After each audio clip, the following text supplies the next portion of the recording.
Olá, estamos de volta então para a terceira parte da aula sobre cálculo dos benefícios previdenciários, já à luz da reforma da Previdência. Nós já sabemos o SB, já falamos sobre o fator previdenciário, que continua sendo aplicável na hipótese de uma regra de transição, e aí nós vamos liquidar agora com a parte final, tratando inclusive da renda mensal inicial. Corta aqui para a tela. Está aí a matéria, o professor. Vamos começar falando um pouquinho do auxílio acidente. O auxílio acidente é um benefício extremamente peculiar. Por quê?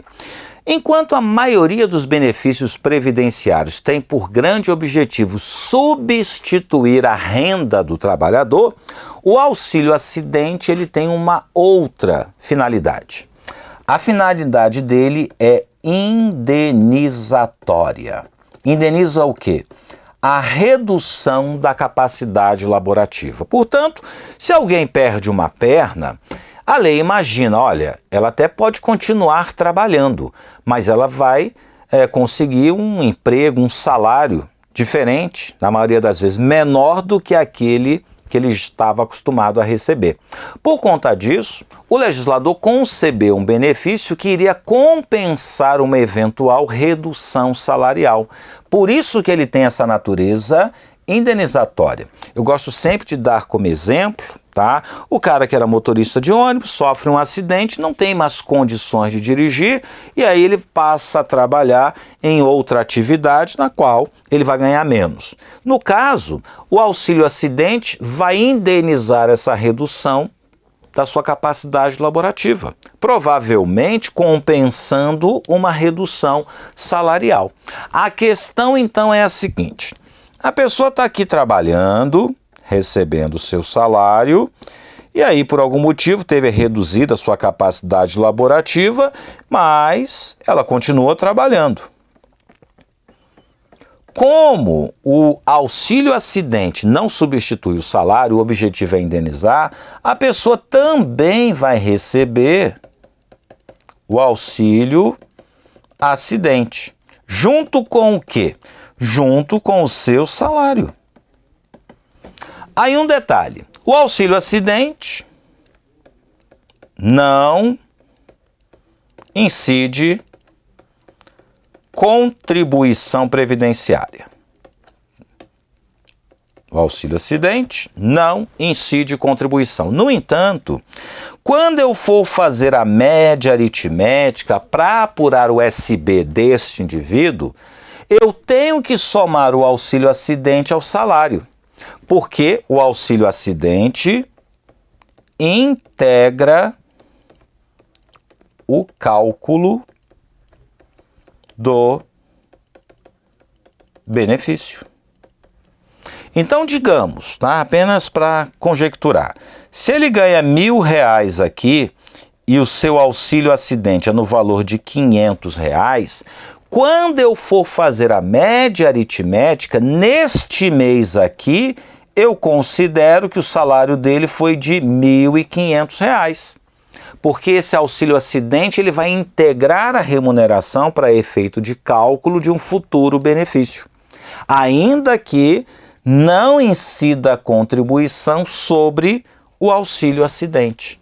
Ele tem essa peculiaridade, ele integra o cálculo de um outro benefício, tá? No caso específico aqui, pensa o seguinte, tá bom, professor? Já guardei, já sei que o auxílio acidente integra o cálculo de benefício. Beleza, mas e se a pessoa ficar doente e aqui ela quiser um auxílio doença? Como é que fica? Não há necessidade de somar o auxílio acidente. Por quê? Porque eu vou fazer a média aritmética, vou calcular o auxílio doença, porque o auxílio doença está substituindo temporariamente o salário, mas ele vai continuar recebendo o auxílio acidente.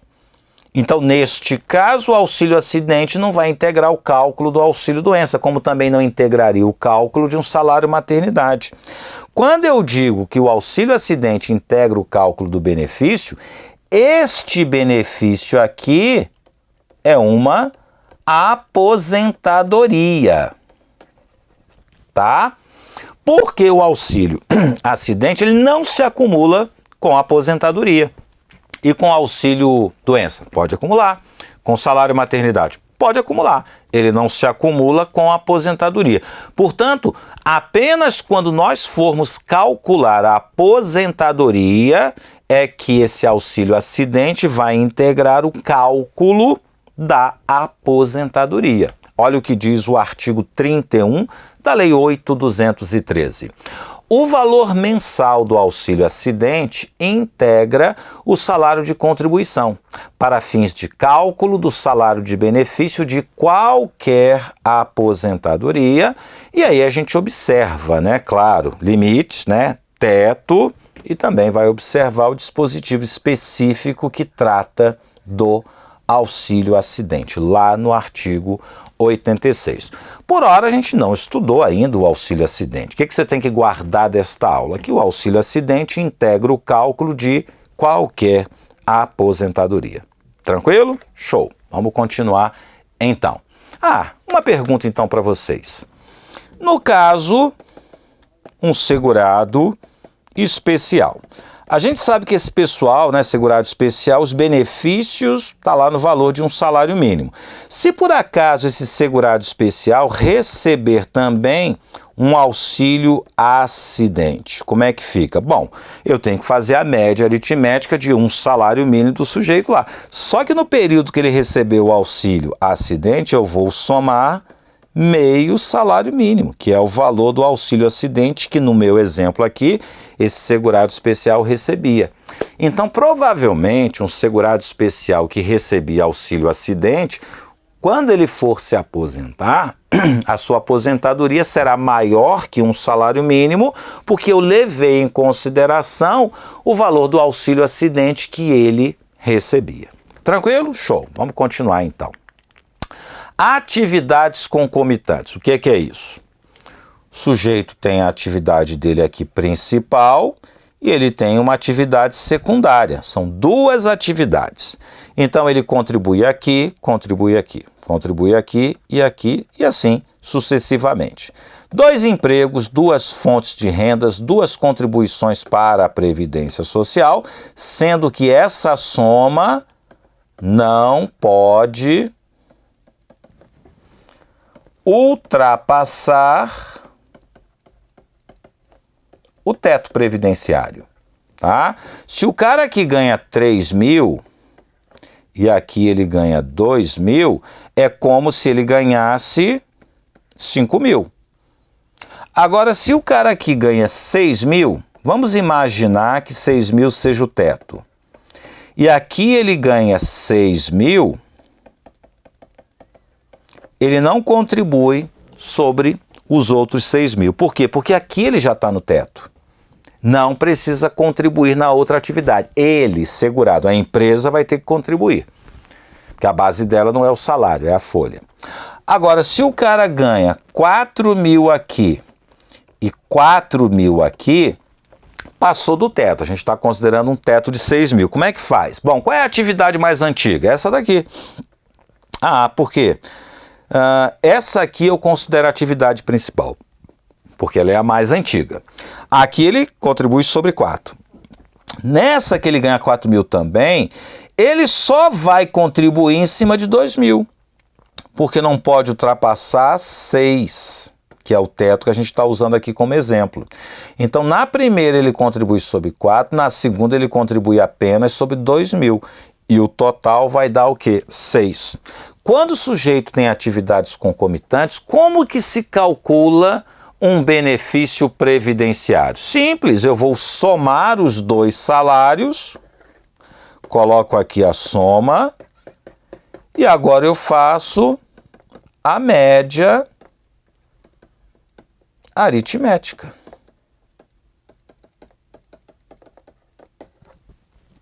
Tranquilo? É o que diz o artigo 32. O salário de benefício do segurado que contribuir em razão de atividades concomitantes será calculado com base na soma dos salários de contribuição das atividades exercidas, na data do requerimento ou do óbito, ou no período básico de cálculo, observado o artigo 29, que é o que trata, de fator previdenciário, de salário de benefício, com aquelas ponderações que eu fiz para vocês, que o fator previdenciário só será aplicado naquela regra de transição do pedágio de 50%. Tranquilo? Bom, aí o disposto neste artigo não se aplica ao segurado que, em observância ao limite máximo do salário de contribuição, contribuiu apenas por uma das atividades concomitantes. É esse exemplo aqui, ó. Ele já não ganha 6 mil, já está no teto nessa atividade, então aqui ele não vai contribuir. Aqui eu não preciso somar os dois salários. É o que diz esse parágrafo primeiro. E o parágrafo segundo. Não se aplica o disposto neste artigo ao segurado que tenha sofrido redução do salário de contribuição das atividades concomitantes em respeito ao limite máximo desse salário. Agora é outro exemplo que eu vou dar aqui para vocês. O cara ganha 8 mil aqui e ganha R$1.000 aqui. Bom, aqui ele já passou do teto, ele não vai contribuir sobre 8, ele vai contribuir sobre 6, tá? E esse 1.000 esquece, ele não precisa contribuir, ele já está no teto, tá? Então, tanto o parágrafo primeiro quanto o parágrafo segundo, eles se encaixam nessas situações que eu acabei de falar para vocês, beleza? Então tá. Nesse caso, então, de atividades concomitantes, eu simplesmente vou somar os salários, desde que essa soma não ultrapasse o teto previdenciário. Na verdade, eu desconsidero, que ele tem duas fontes de renda, somo os dois salários e faço a média aritmética de 100% dos salários, tá? É assim que funciona, então, quando a pessoa tem atividades concomitantes. Agora, muito cuidado.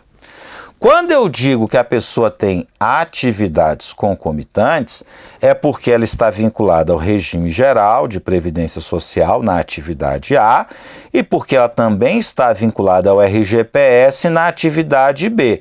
Aí eu somo os dois salários. Agora, quando a pessoa tem na atividade A um vínculo com regime próprio de previdência social e o B é vinculado ao regime geral de previdência social, aí esquece. Eu não vou somar. Aí eu tenho uma aposentadoria no regime próprio e outra aposentadoria no regime geral. Aqui a pessoa vai ter duas aposentadorias. Duas aposentadorias. Aqui, quando ela tem duas atividades no RGPS, ela vai ter uma aposentadoria que será calculada com base na soma dos salários, desde que não ultrapasse o teto do regime geral de previdência social. Beleza? Show! Continuando então, vamos introduzir agora um novo conceito chamado de RMI, Renda Mensal Inicial, tá? Como é que nós vamos então fazer o cálculo dos benefícios do regime geral de previdência social? Já alertei vocês. Esse cálculo aqui, ele vai partir do salário de benefício, que normalmente nós chamamos de SB, média aritmética de 100% dos salários. Quando eu apurar esse valor, aí eu tenho condições de calcular a maioria dos benefícios previdenciários, com exceção do salário família, que tem um valor que é fixado na lei, do salário maternidade, por conta da regra constitucional que diz que a trabalhadora não pode ter prejuízo, e da pensão por morte, que tem uma outra metodologia de cálculo. Tirando esses três benefícios, os demais eu vou calcular a partir do SB. Digamos, o SB, tá? Deu exemplo, tá? O SB, ele deu R$1.000. É só um exemplo. Aí eu quero calcular um auxílio-doença. Sabemos que o auxílio-doença é 91% disso. Então, o auxílio-doença seria de R$ 910. O cálculo é esse, mas como não pode ser inferior ao salário mínimo, eu até pagaria um salário mínimo, tá? Esse aqui é o que a lei chama de renda mensal inicial. É o verdadeiro valor do benefício previdenciário. De acordo com o artigo 33, a renda mensal do benefício de prestação continuada, que substituir o salário de contribuição ou o rendimento do trabalho do segurado, não terá valor inferior ao salário mínimo nem superior ao limite máximo do salário de contribuição, ressalvada aquela hipótese do aposentado por invalidez que necessita do auxílio permanente de outra pessoa e, por conta disso, tem o acréscimo de 25% na sua aposentadoria. Tá? Então, a renda mensal inicial é o verdadeiro valor do benefício, desde que respeitados o teto mínimo e o teto máximo. Tranquilo? A partir daí, a nossa legislação ela traz algumas informações relevantes sobre o valor inicial dos benefícios previdenciários, tratando especificamente daquelas situações que poderiam prejudicar o segurado. O artigo 34 diz que no cálculo do valor da renda mensal do benefício, inclusive decorrente de acidente do trabalho, serão computados, olha que importante, para empregado, para o doméstico e para o avulso. Eu considero na média aritmética de 100% dos salários os salários de contribuição referentes aos meses de contribuições devidas, ainda que não recolhidas pela empresa ou pelo empregador doméstico. Claro que isso não vai prejudicar o quê? Futuramente a cobrança. Em outras palavras, corta aqui para a tela.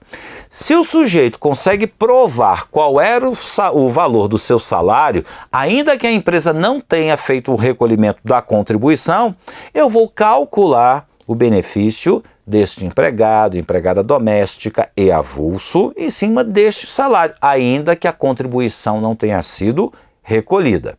E se fosse um outro segurado, eu desconsideraria aquele mês.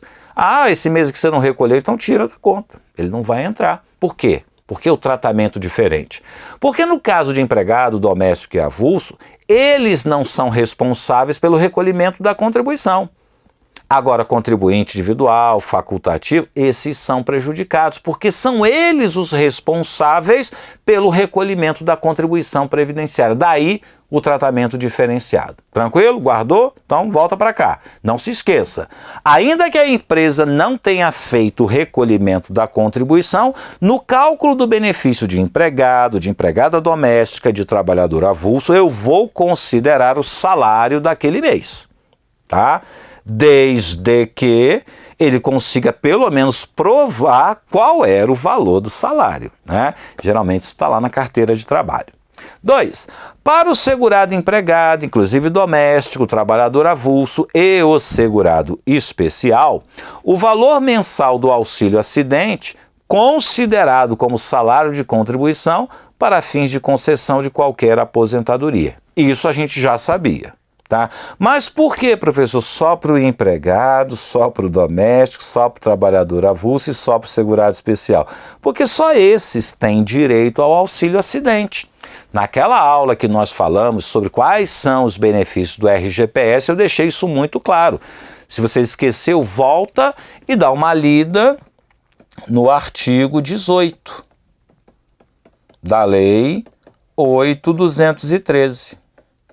Porque contribuinte individual e facultativo, eles não têm direito ao auxílio acidente. Por isso que o inciso 2 só faz referência a esses 4 segurados. Tranquilo? Agora, para os demais segurados, os salários de contribuição referentes aos meses de contribuições efetivamente recolhidas. Tá? Então, entre o inciso 1 e o inciso 3, a gente vê uma grande diferença de tratamento dada pela legislação para calcular um benefício.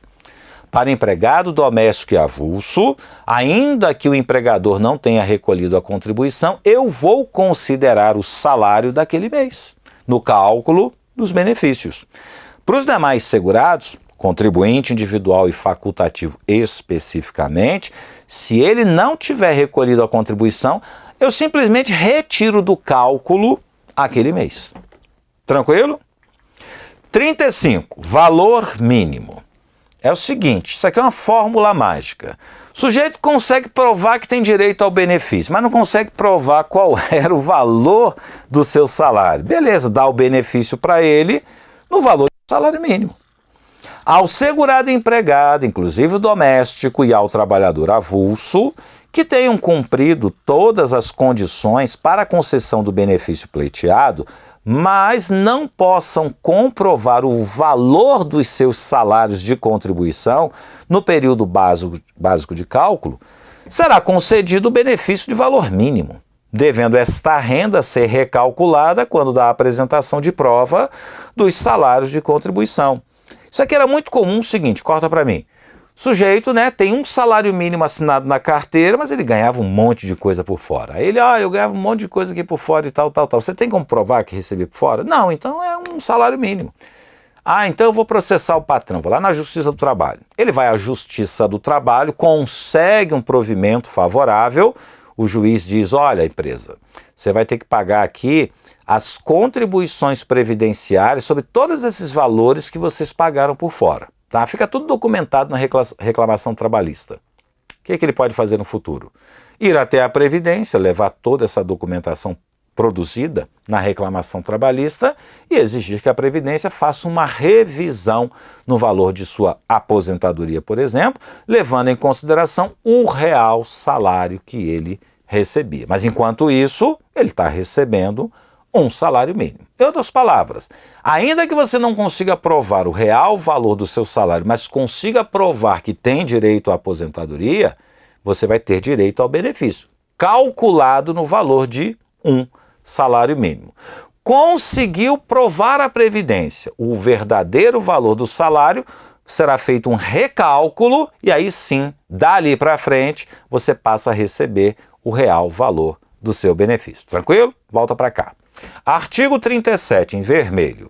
A renda mensal inicial, recalculada de acordo com o disposto no artigo 35, deve ser reajustada como a dos benefícios correspondentes com igual data de início e substituirá, a partir da data do requerimento de revisão do valor do benefício, a renda que prevalecia até então. Então, olha só, você calculou o benefício aqui, está recebendo o valor errado, e aqui você pede a revisão, beleza?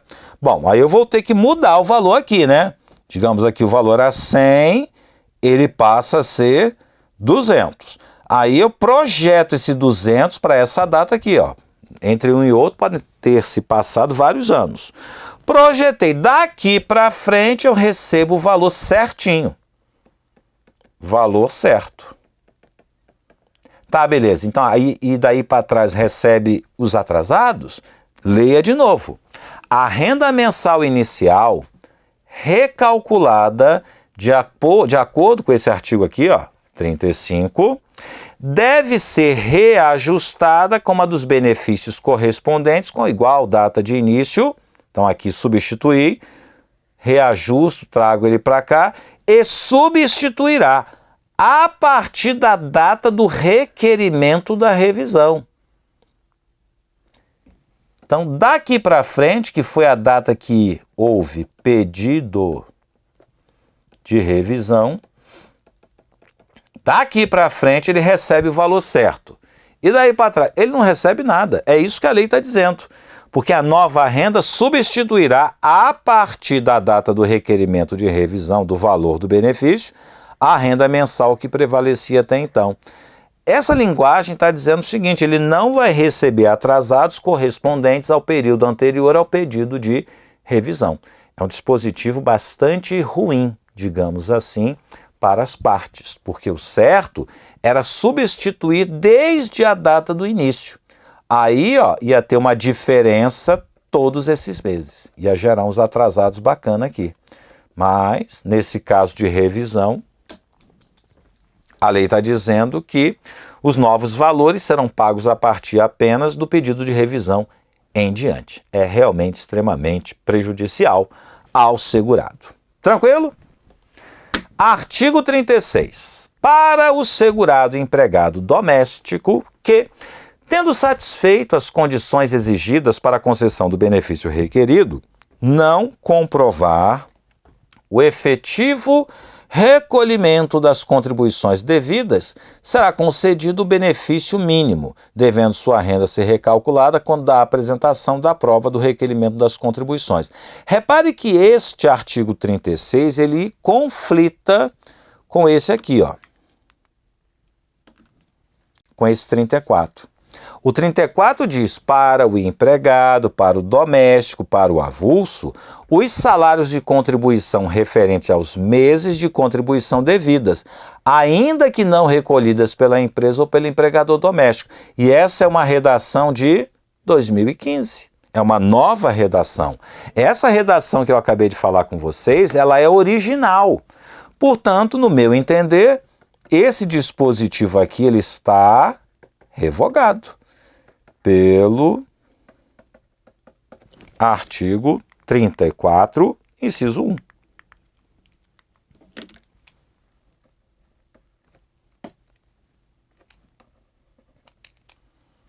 Pelo artigo 34, inciso 1. Tranquilo? De qualquer forma, sem prejuízo do disposto no artigo 35, cabe à Previdência Social manter cadastro dos segurados com todos os informes necessários para o cálculo da renda mensal dos benefícios. Beleza? Bom, já vimos todas as regras relacionadas à renda mensal inicial. Vamos fazer aqui um breve resumo, então, de como é a renda mensal inicial dos principais benefícios, tá? Lembrando que a regra geral agora é 60% mais 2%, certo? Beleza. Se for aposentadoria por invalidez, 60% do SB mais 2%. Agora, esses 2% aqui é a partir de 20 anos, se for homem, e mulher do regime geral, 15 anos. Tá? A mulher é diferente, tá? O acréscimo de 2% para ela é a partir dos 15 anos, no caso do regime geral de Previdência Social. Agora, se a pessoa ficou inválida no primeiro ano, no 8º ano, no 10º ano, vai parar aqui. Só vai receber 60%. Ela só vai aumentar esse valor no caso do homem se tiver mais de 20 anos, quando se tornar inválido, ou mulher se tiver mais de 15 anos, quando se tornar inválida. Agora, quando a invalidez decorre de acidente do trabalho, pode ser doença profissional, pode ser doença do trabalho, aí a lei dá uma colher de chá. Diz que o valor da aposentadoria por invalidez é de 100%. A aposentadoria especial segue o modelo geral, 60% mais 2%. Lembrando que esse 2% é para quem trabalha mais de 20 anos, só que tem aquele trabalhador de mina subterrânea, para ele é a partir de 15%, mais 2%. Tá? Para o trabalhador de mina, que tem direito à aposentadoria especial aos 15 anos, o acréscimo de 2% é a partir dos 15 anos. Tá? Agora, aqueles outros, né, que se aposentam com 20 ou 25, caem na regra geral. A nova aposentadoria por idade mais tempo de contribuição, regra geral, 60% mais 2%. Mesma coisa, 20 anos para o homem e, no caso da mulher, a partir dos 15 anos.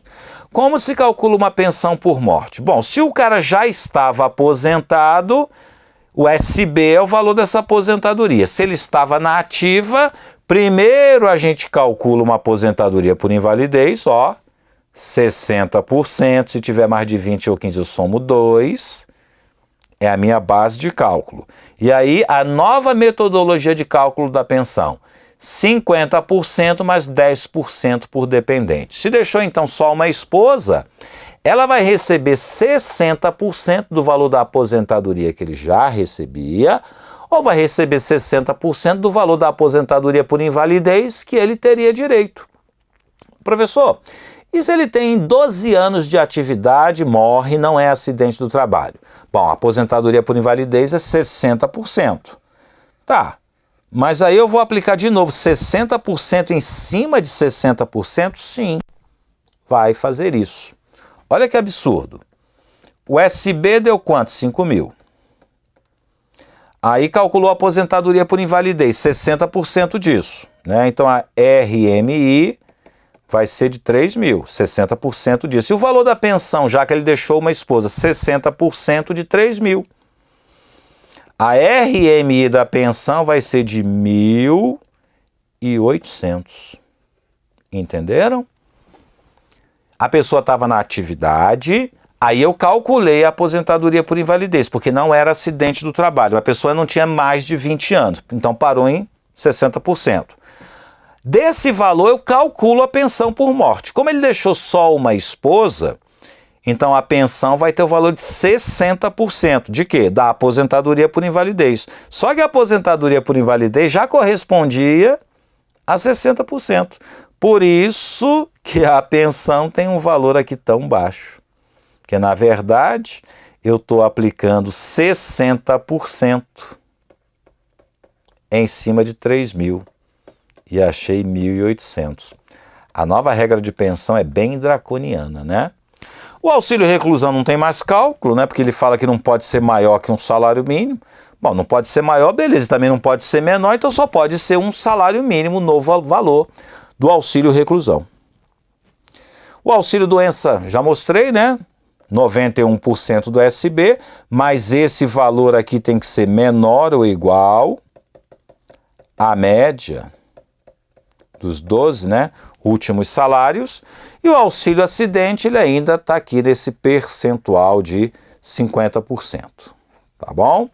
Beleza, nós ainda vamos estudar esse cálculo separadamente, corta para mim, quando nós formos estudar os benefícios previdenciários, quando a gente for estudar a aposentadoria por invalidez, aí a gente estuda de novo o cálculo. Aposentadoria por idade mais tempo, de novo, a gente estuda o cálculo. Quando for estudar pensão por morte, aí a gente esmiuça com detalhamento, com riqueza de detalhes, como seria o cálculo da pensão. Aqui é uma aula genérica sobre cálculo dos benefícios, para você já ir se acostumando com as novidades. Agora, daqui para frente, quando a gente ingressar no estudo de cada um dos benefícios previdenciários, aí sim nós vamos esmiuçar como que aquele benefício seria calculado. Combinado? Então, fico por aqui.